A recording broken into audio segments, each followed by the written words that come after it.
Naghahanda na ang Department of National Defense o DND sakaling matuloy ang gagawing paglilikas sa mga overseas Filipino workers sa gitnang silangan, partikular sa Iran at Iraq.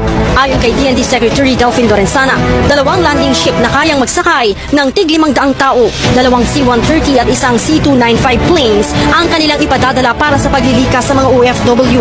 Magdideploy din ang Armed Forces of the Philippines ng 2 batalyong mga sundalo para tumulong sa repatriation. Ang idea ni Presidente is magpadala tayo doon just in case na kailangan ng mga tao natin na proteksyon. The 2 battalions will not be there to engage in combat with anybody, but to facilitate or help assist in the repatriation of the OFWs, especially in Iraq.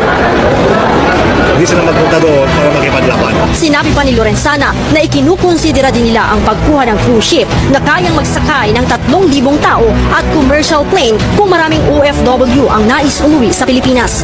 Sa ngayon, isang barko ng Philippine Coast Guard, ang BRP Gabriela Silang, ang nakatakdang magtungo sa Middle East para tumulong sa evacuation. Galing ng France ang barko at i-deliver na sana sa Pilipinas. Kasalukuyan itong nakadaong sa Malta Freeport at babiyahe na patungong Oman o Dubai. Alert level 0 for mandatory repatriation? No, not yet. We generally leave it to each individual or each family to decide for themselves whether or not they feel safe or whether or not they would like to be evacuated. Sir,